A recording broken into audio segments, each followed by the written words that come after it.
Okay, so pretty much what it's going to ask you that I tried to organize for you was the big case study. There's going to be, I think, 3 or 4 questions. Um, Focus on the big case study because that's going to link towards the others. So the case study, what it's pretty going to much ask you to do, it's going to give you a scenario. Okay, so here's the scenario. So the scene, whatever it is, right?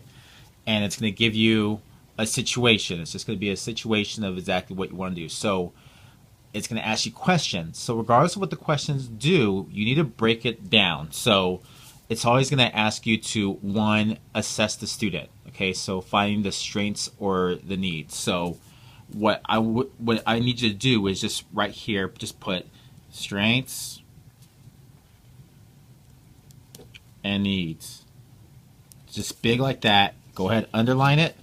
Then what you're going to do is you're just going to put 1, 2, and I think they're going to actually have 3. 3. Okay? And then you just write strength. And then another strength. And then a need. Or if you just want to do all needs or all strengths, whatever that may be, that's what you're going to do. Then you just write it out what it is. So let's just say that the student's strength is comprehension, right? Because they scored great based off of something. Comprehension, another strength that they're going to have, let's just say it's phonemic awareness, right? So you just do that. Then a need, let's just say their need, they suck in independent reading. So you just put independent reading. And then based off of those, you just write a description, exactly what you see through the assessment. So it's just anecdotal information. So based off of Jim's comprehension skills on the assessment that was provided, he scored 90. So because of that, that's a strength. Same thing with phonemic awareness, same thing with independent reading. So you just write it out, okay? So that's one paragraph. Okay, then the next thing is they're going to want you to say, it's always going to say, what would you do? So go ahead and identify the instructional strategy, or even skill, and then just underline it real quick like that so it's very organized. Then you're going to put 2 different types of instructional strategies. What I would like to do is I always try to link it to the need or link it to build upon the strength. Okay, so you can do that, or if you want, you could just go ahead and just do something that's totally not one of the strengths or needs, but something that is clear that they could use based off the instructional strategy. And that's pretty much a instructional strategy that you've learned. So you're going to write the instructional strategy. So example, let's look at independent reading. So if you're going to want to promote independent reading, what do you do? Right? And so it's everything that we talked about how do you teach independent reading, and you would just write that. So just write exactly all first write exactly what it is. So let's just say that you would do finding exactly how the student exactly where they're at. So you'd want to ensure that you have a wide range of material that the student could access at all times. And so just write that. So wide range of material, or whatever you want to put. And then you describe that. So you describe exactly what the wide range of material is.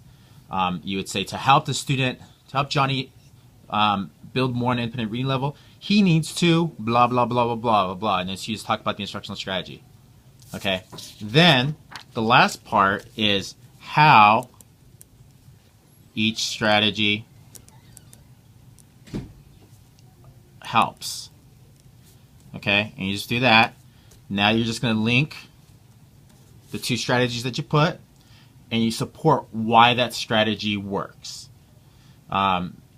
And you could just put, for example, like that independent strategy that you put.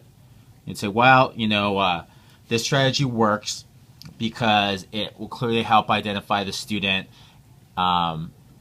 understand how to do that. It's through direct, systematic, and explicit instruction that I blah, blah, blah, blah, blah. And that's it. Okay, so that's for the huge case that you have. The smaller samples are going to ask you, they're going to give you a scenario, but it's not going to be as in depth. So they're just going to ask you something where you just maybe identify strengths and needs, or some instructional strategies. The big case studies, they're going to give you a lot of material. So they're going to give you some work samples. They're going to give you some assessments. They're going to give you some anecdotal information that the teacher has. And so that's all it is. But the big thing is that when you write it, don't worry about writing in the paragraph form or anything like that. The big thing is that you need to know how to break it down. Because when the grader looks at it, the grader wants to see exactly, clearly, the strengths and the needs, and then numbered. And then strategies, what it is, numbered. And then finally, how the strategy supports the student, which could be on this part. And so you just write it here, and then again, just 1, 2, but just clearly identify what it is.